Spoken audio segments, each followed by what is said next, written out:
dan wabarakatuh, dan selamat malam. Baik, perkenalkan, nama saya Husnul Fatimah. Saya salah satu anggota dari kelompok 1. Di sini kami beranggotakan 4 orang.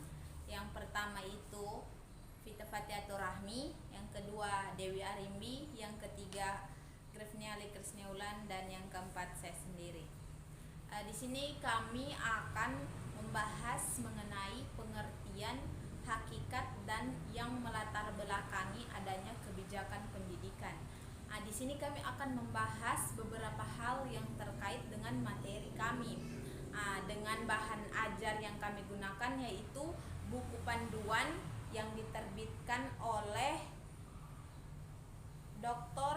Haji A. Rusdiana MM.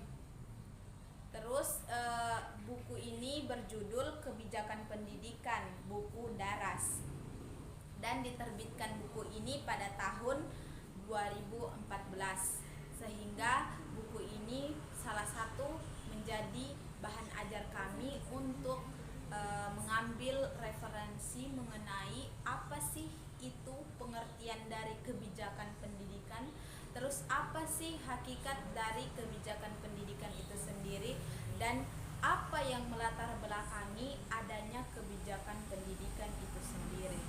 Jadi di sini kami akan ulas mengenai 3 aspek ini di dalam kebijakan pendidikan. Oke, baik, di sini saya sebagai Vita Fatiatur Rahmi akan mengupas apa sih kebijakan pendidikan itu.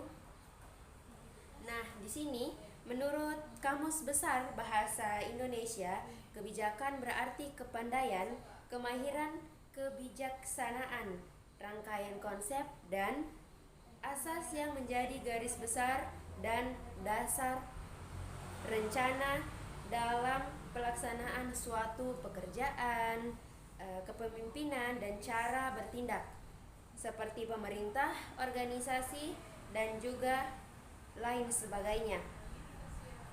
Oke, langsung saja kita masuk ke kebijakan pendidikan menurut para ahli. Yang pertama yaitu kebijakan menurut Polis secara etimologi. Asal kata diturunkan dari bahasa Yunani yaitu polis, yang artinya kota, dalam kurung city. Dalam hal ini kebijakan berkenaan dengan gagasan pengaturan organisasi dan merupakan pola formal yang sama-sama diterima pemerintah, lembaga, sehingga dengan ini mereka berusaha mengejar tujuannya. Oke, itu satu yang menurut para ahli. Oke, baik. Menurut para ahli yang kedua yaitu menurut Nicholas, bahwa kebijakan adalah suatu keputusan yang dipikirkan secara matang dan hati-hati oleh pengambilan keputusan puncak dan bukan kegiatan berulang dan rutin yang terprogram atau terkait dengan aturan-aturan keputusan. Nah, setelah adanya tadi kebijakan menurut para ahli, di sini adalah yaitu contoh kebijakan adalah undang-undang, peraturan pemerintah, Kepres, Kepmen, Perda, keputusan bupati, dan keputusan direktur. Setiap kebijakan yang dicontohkan di sini adalah bersifat mengikut dan wajib dilaksanakan oleh objek kebijakan. Dari beberapa pendapat para ahli dapat disimpulkan bahwa kebijakan adalah serangkaian tujuan, rencana, program-program yang dibuat untuk menjadi pedoman ketika melakukan kegiatan atau mengambil keputusan, di mana kebijakan tersebut memiliki sanksi jika tidak dilaksanakan. Baik, cukup sekian materi dari saya. Saya akhiri, wabillahi taufiq wal hidayah. Wassalamualaikum warahmatullahi wabarakatuh, dan akan disampaikan oleh teman saya berikutnya. Kenalkan, nama saya Grefniali Krisneulan. Di sini saya akan menjelaskan tentang hakikat kebijakan pendidikan. Kebijakan pada hakikatnya terdiri atas tindakan-tindakan yang saling berkaitan dan berpola, yang mengarah pada tujuan tertentu yang dilakukan oleh pejabat-pejabat pemerintahan dan bukan merupakan keputusan yang berdiri sendiri.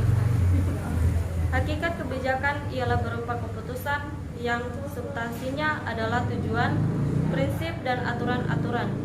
Format kebijakan biasanya dicatat dan dituliskan sebagai pedoman oleh pimpinan, staf, dan personal organisasi serta interaksinya dengan lingkungan eksternal.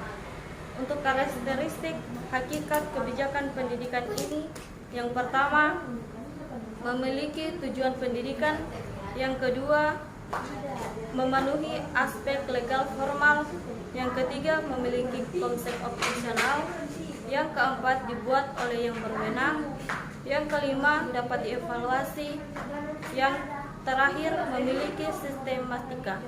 Sekian dari saya, terima kasih. Perkenalkan, nama saya Dewi Arimbi. Di sini saya akan menjelaskan latar belakang adanya kebijakan pendidikan.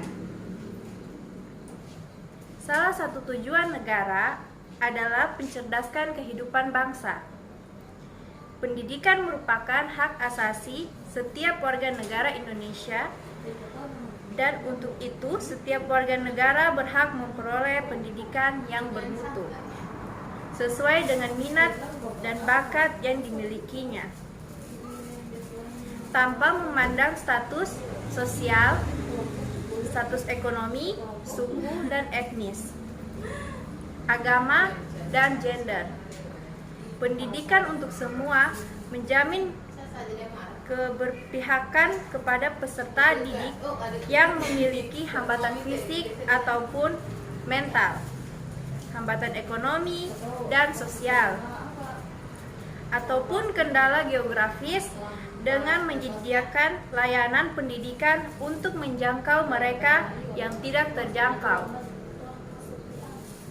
Pendidikan nasional bagi negara berkembang seperti Indonesia merupakan program besar yang menyajikan tantangan tersendiri. Hal ini karena jumlah penduduk yang luar biasa besar porsinya tersebar ke berbagai pulau. Seperti kita ketahui bahwa negara Indonesia ini memiliki banyak pulau. Ditambah lagi, Indonesia merupakan masyarakat multi etnis dan sangat pluralistik dengan tingkat sosial ekonomi yang beragam pula. Hal ini menuntut adanya sistem pendidikan nasional yang kompleks sehingga mampu